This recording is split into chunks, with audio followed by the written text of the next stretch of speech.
My name is Roxana, and I'm a survivor of necrotizing fasciitis. I was diagnosed with necrotizing fasciitis on September 9th of 2022, which is really scary. If you don't know what necrotizing fasciitis is a flesh-eating bacteria that attacks your tissue and could possibly shut down your organs and can possibly lead to death, unfortunately. Or you can like have your limbs cut off, like, in a nutshell. Basically, I was blessed, like beyond blessed, to have been able to walk out with like my limbs, my arms, like everything, you know. But it's very scary to go through, and this is my story. So September 9th, a week before September 9th, I had gone out with my boyfriend at that time. um, we had gone out to some seafood restaurant, Mexican seafood, and I had a dish. It was like, it's basically like raw shrimp with like cucumber and like pepper, and there's a lot of like salty crab. So I eat. Afterwards, my stomach starts hurting, and I'm like, oh, it's because of like the acidity of the dish. Didn't think anything of it. We went on about our night, and the next day I still start feeling sick. I'm just like, nah, it's nothing. A couple days go by, nauseous, nothing, whatever. Didn't think anything of it. Wednesday, after, while I'm at work, Wednesday when I'm at work, like, I live in Sacramento, California. Last year, like, we reached like 116 like degrees. It was like horrible. I'm at work and my bones start hurting. Like when like body ache is like when you start feel like you're gonna get like sick or something. It was just like really weird. Like it was just really weird. And I told my coworker, I'm like, hey Mel, like my bones are hurting. And she's like, your bones are hurting. I'm like, yes, dude. It's just like, oh, do you want to go home? And I'm like, she was my supervisor at that time too. I was like, no, dude. I was like, I'll tough it out. And I come, that day I come home. I'm really tired. Mind you, it's super hot outside. I get like the thickest blanket ever, and I go to sleep and I'm just like shivering. I'm just like shaking. I'm like, okay, this is so weird. Again, I thought I was getting sick, or I thought it was just the weather, whatever. It was just so weird. So I fall asleep, and within maybe like 10 minutes, I guess you can say, I start waking up. I'm like really shaking, and I'm clammy, I'm feverish. I told my dad, like, oh my god, this is scary, like I haven't had this go on. And he's like, and he didn't know what to do. Like he looked really worried, and I'm like, no, I'm probably just getting sick. I'm probably just have COVID or something. And then and then he's like, oh, why don't you just come out to the living room, make it's anxiety, get your mind off it. I'm like, okay, yeah, you're probably right. The next day, it's Thursday. This was Wednesday. This was Thursday. I start feeling like super sick still. I told my sister, I'm like, dude, wait, no, what's it for? Wednesday, I started feeling the bone aches. And then Thursday, sorry, like a little out of it. Thursday, I wake up and I have 102 fever. And at that time, I didn't notice a rash, or until later on that day. And I had a fever, so I'm like, okay, I'm gonna call off of work because obviously you can't work if you have 102 fever. So I call off, and I look. Anybody that has Kaiser know that you can most likely than not, make like a same day appointment. I make a same day appointment with my gynecologist because prior to me making the appointment, I should probably go back. I'm jumping the gun everywhere. Prior to making the appointment, like that's when I noticed a rash, and my sister's like, "Oh, why don't you go get checked out?" And I was like, "Well, no, I don't want to go to the emergency room. Like, I would rather go to the doctors, before that." And then so I go to my gynecologist. She doesn't check my vitals or anything, and I mean, to my recollection, like if you go to a doctor, they're supposed to check your vitals, no matter what's the specialty.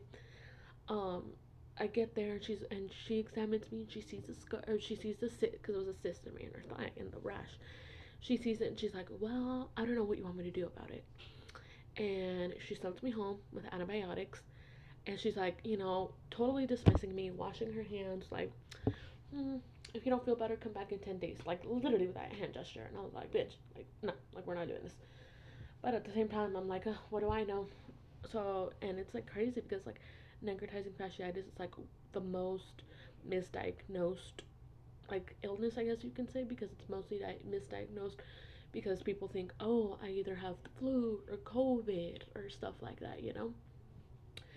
So I go home that night, I'm just like feeling sick. I start feeling so much pain, and I'm like, you know, doctors, you're supposed to trust them, and I trusted this evil doctor. I was like, oh, it's just gonna go away. It's gonna go away. The next day, I wake up feeling worse. I tell my sister, I'm like, dude, like, did the rash get worse, or am I just, is it like my anxiety? And she's like, no. She's like, the rash got really worse. She's like, you need to go to the emergency room. And I was like, nope. I was like, I'm not gonna go. I'm gonna tough it out. I tough it out the whole day. Try to treat it with like over the counter medicines, thinking it's like COVID or the flu or a cold. And then I tough it out all day. This was Friday. I take a nap. My dad comes home and he's like, how are you feeling? I was like, honestly, I'm not feeling good. And he's like, well, go to the emergency room. I'm like, I'm not gonna go. I'm not gonna go. Like, I was like so like pushing. I'm like, no, I'm not going. Later that night, it's like 9 o'clock at night. I just started feeling so much pain. Like the cyst, I could feel it getting bigger. Like it was just gross. And my dad's like, no, you're going. So he took me to the hospital. Within the 30 minute span that I checked myself in at Kaiser South Sacramento, um, I was, they saw me right away. The doctor's like examines me, and he's like, okay, he's like, I'm afraid it's necrotizing fasciitis. He's like, I don't want to say for sure, maybe it's something else, but he's like, we're gonna do blood work, CAT scan. Right away they do my blood work. Right away they take me to CAT scan. And then, afterwards, I just remember sitting and I was like in so much pain. And I was like, oh, I'm gonna go home. I'm gonna go home. And they sit me like on a hospital bed. They start IVs on me. Doctors are coming left to right. I didn't really know what was going on, and I fall asleep. And the doctor comes back and he's like, "Well, Miss Gonzalez," he's like, "you have necrotizing fasciitis." And I was like, "Shit! Like, what the hell is that? I've never heard it before in my life." And he's like, "It's a flesh-eating bacteria that attacks your tissue." And he started explaining everything, and I was like, but I just remember asking, like, am I gonna survive this? Like, am I gonna be okay? And he had the most worried look on his face, and taps me on the shoulder, and he's like, "We're gonna try to do our best to save you." And I'm like, "Okay." Like, I don't know. It's just you get in the shock. The doctors, I understand how to move quickly, considering it necrotizing fasciitis. 15 minutes later, two doctors come back, Dr. Wong and Dr. Viola, the sweetest doctors ever, bless their hearts. They come back and they're like, we're gonna be the doctors taking care of you. We're gonna, do the best we can. And I remember telling them, like, hey, am I gonna survive this? And they're like, they look so worried too. They're like, no, we're gonna do our best. We're gonna do our best to save you. And I'm like, okay, same thing. And I'm like, okay. I remember I fell asleep, being woken up by an ER tech, ED tech, whatever you want to call him. And he's like, oh, Miss Gonzalez, I'm gonna be transporting you up to the OR. I remember like sitting in the wheelchair. I was crying. I was in so much pain. Like, I don't wish this like upon my worst enemy. And I remember I was like in so much pain, like getting on the ER table. Um, and I'm like, oh my god, like thinking like, oh my god, am I gonna wake up from this? Like, it was terrifying. Um, and so I remember the next, I get my surgery the next, and I'm in recovery, like in the emergency department. I remember the next day I wake up and I'm super groggy and pain, but I'm like, okay, I'm here, thinking, oh, I'm gonna go home later that day. I call my dad, and I told my dad, I'm like, oh, hopefully I get to go home today. I'll see you guys later. And he's like, okay. And um, yeah, and then, well, during the day, I'm just feeling groggy, and then I look down on my inner thigh, and I freaking had like wrapping, like packing, like, and I look down, and I'm like, oh, okay, and then I just had like this huge like staple on my thigh, which is terrifying to say the least. I had a huge staple on my thigh, and then later that day, they're telling me, they're like, we caught some of the infection, but it's urgent that we go back. We go back in and get the rest of it, in order to save your leg. And I was like, oh crap. I'm like, okay, like, I couldn't really. It's like, I go home, and die, or just try to and take the risk and, get it fixed. And then I remember I called my dad. I'm like, hey dad, I was crying. I was like, I'm not gonna go home today. But I was like, you can come visit me. My dad's like, okay. My dad went to visit me for 15 minutes. That's the only time they allowed. My dad's like, well, look, I'm really worried. He's like, you look very like discolored. He's like, your breathing's like very shallow. And I just remember like all like my feet were like swollen. My hands were swollen. Like, I mean, I have pretty thin hands. They were swollen. It was just like so freaking scary. My dad leaves, later that night, and I'm still trying to process like, oh my god, I'm in the hospital. Like, what people don't know, like afterwards, like of that having necrotizing fasciitis, is like it affects you so emotionally, especially like me, that I was an active person. I had to learn how to grieve the person that I was before. Afterwards, um, so the night goes on, and I go to sleep. I'm like, okay, whatever. And I wake up in the morning. I call my dad. I'm like, hey, dad, they're gonna take me up to surgery at 9 a.m. I get taken up to surgery at 9 a.m. Honestly, I don't remember everything. That day on Sunday happened so fast, which is like so freaking scary. Um, so I get out of surgery, and then my dad comes back. I had a visit with him, and then I remember that day after I got out of surgery, they're like, you need a blood transfusion because your blood, like, you lost so much blood. Only logical, because also what necrotizing fasciitis does, it cuts off your circulation, and that's why my doctor my primary care doctor had explained that, like, that's why, like, you get cysts, because the blood of the infection is trying to get out. Anyways, so I had a blood transfusion, which was weird because I'm like, okay, like, it was just, it was really weird. Like, it was just odd. I wouldn't say it was scary. It was just like freaking odd. And then later that night, midnight, I guess the next day hits, my oxygen starts dropping, and I start feeling myself getting anxious. Like I'm just like, oh my god, like I just want to go home. Like I'm done. Like I don't know if it was anxiety, but just like not anxiety because my oxygen was dropping. And I remember like a bunch of nurses, a bunch of doctors coming in, doctors moving left to right. They're like, we need a breathing treatment. And I was like, oh my god, like I was just crying because I'm like, oh my god, like I don't, nobody ever wants to die. Um, that's what was going through my head. And they did the breathing treatment. They made a CAT scan. Everything seemed fine, but except for my oxygen. They, have a breathing treatment, and I'm still in this recovery area in the Kaiser Hospital. And then I fall asleep. Like I calm down. Everything's back to normal. I fall asleep.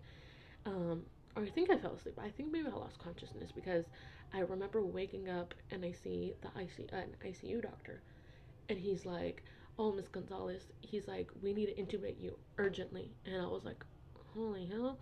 And he's like, "Who do you give us permission to like?" Or who do you authorize like that we intubate you? And I was like, well, of course, my father, my godmother Patricia. And he's like, okay, I'm gonna call them and we're gonna take you up to ICU right away.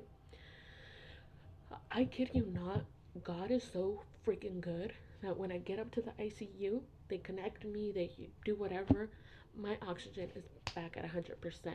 And I was like, oh my god, like, and it's so like it's amazing and scary, like creepy scary, like good scary, I guess you could say, to think like you're like, oh my god, like you're fine, like my oxygen is fine, like I'm gonna be okay. The nurse was like, yeah, your oxygen is fine, we're just gonna have you on the breathing treatment tube, my bob, whatever you want to call it. And I'm like, okay. And then it's so traumatizing because all you hear is, oh, life threatening, life threatening. So it's only logical to tell the nurses, like, or ask the nurses or doctors, like, hey, am I gonna die? Like, but thankfully, I was so blessed to have amazing nurses in the ICU who would come in and play games with me, who would bring me snacks. I remember one nurse, she even like braided my hair, she would do buns, and she was really sweet. They even sent me a card when I left. Anyways, so yeah, that was that. I had a few visits from my dad and my god sister Vanessa, who was there every day. She never like left my side. Um, yeah, so ICU was like it was nice because um you had more care of the nurses, and I was like in this big room, and I had a chair, and we were like falling asleep in the chair.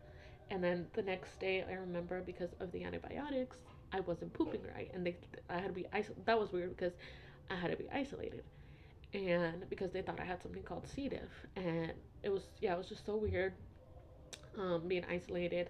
They did blood work, and they're like, oh, your blood work came back fine, you don't have it. I'm like, okay, cool. And I remember being there for a couple of days, and then they're like, oh, you're breathing normally, everything has been consistent. They're like, your blood work looks good. You're really, you're really like lucky that you came out with like all your limbs, because I even tell people like, like, like I had necrotizing fasciitis, and they're like, oh my god, you had necrotizing fasciitis, how are you still walking? And I'm like, dang, like it's scary, but it's also nice to think like, okay, like I survived something like really, like life threatening. So the nurse tells me, they're like, we're gonna take you back down to the, the regular floor, I guess. And I remember crying to the nurse. I was like, I don't want to go. Like, you guys are taking care of me here. Like, I feel comfortable here. I feel like, peaceful, that I'm getting the care I need. And she's like, well, you're going to get the same care. You know, it's progression. And, I understand it was progression that, I made it out of something like so scary. So I get wheeled down to the regular floor with my god sister Vanessa, because I remember she brought me like these strawberry cookies and some funfetti cake. Like, my girl, big spa, by the way, just saying. Um, so I get wheeled down, and my god sister, she was chilling with me there, and oh my god, the wound back changes. That was so painful. I do not wish that on my worst enemy. Like the wound back changes, I literally screamed so loud. Like it was just so painful. It was just the most. That was probably the traumatic. The first two wound back changes. Like when after I got released from the hospital, I had home health follow me home to my godmother's house. The nurse I had, her name was Sonia. Bless her heart too. The nurse I had, she would make me feel so comfortable. She's like, look, she's like, it's in a sensitive area, it's gonna hurt, but she's like, I'll make you feel comfortable. And when she did the first change and yanked off the tape, because it's like the scotch tape, which is like so weird, I was like, oh, is that it? She's like, yeah, that's it. And I was like, oh, okay, made me feel comfortable. And I was, I was able to express to her like, hey, I feel like, really sad. Like, why does this have to happen to me? And she's like, yeah, you're young. She's like, home health is usually for like the elderly people. Like every time I would call home health, because the wound vacs are so freaking annoying, but grateful at the same time. Like if your tape like creases or it gets weird, your freaking like your machine goes off. It goes brrrr, and like it doesn't let you sleep. Like, man, shout out to my godmother for putting up with that because I don't know how I would have done it. I was like losing my marbles. When I would call home health because like I had my wound vac had a leak, they would be like, "Oh, you're too young to be having home health," and I'm like, "No shit, Sherlock. You really think I want to have it?" I mean, I'm grateful for the nurses and everything, but yeah, it's just that's my story of necrotizing fasciitis. You know, people just always be vigilant, always be aware. If you have a open wound or a rash, start developing fever, chills, nausea, and vomiting. Like if you think you have the flu but you don't have the flu, or you can't eat, like it's get help right away. Because necrotizing fasciitis, me that was a very happy and active person, it put me into a really deep depression, which that's something that I don't wish upon anybody. I was very happy. I loved my I loved my job. My coworkers, my store manager. She's like the best person on the planet. But it's just it sucks because you have to grieve the person you were. You have to adjust to this new life. Like hey, like sure, like I have my scar, and it's like my warrior wound, I guess you can say. Um, but it's just you have to learn to live with that, and it's so hard to learn to live with that. Anybody that has had it and gone through it, like it's okay to feel the way you feel. Like I've unlocked like new fears that it's like I'd rather go to the ER and get help right away than go to my doctor. I feel like it's like I've been so hyper vigilant. I've been like so sad. I'm like, I'm grateful for the people that took care of me, don't get me wrong. But it's like I was a person that really didn't depend on people, so it was hard. But yeah.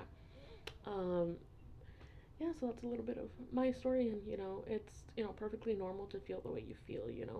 If you feel like, oh my god, like I need to protect myself, that's normal. If you have flashbacks, that's normal. Like my surgeon, she even told me, she's like, give yourself more love and more credit because you survived something amazing. And it's, I started researching stories about people with necrotizing fasciitis survivors, and I'm like, oh my god, like they went like they're explaining the same thing. So I'm hoping maybe this reaches somebody that's having a hard time, that's have had has had this, and it's like you're gonna be okay. Like you have a purpose. Like I before I didn't know my purpose, but now I know my purpose because I'm like I have my legs, I have my arms, I have everything. I'm here. You gotta live in the moment and be grateful for like everything. So um yeah, and if you have flu-like symptoms and start having a rash, go get checked out. Don't wait on it.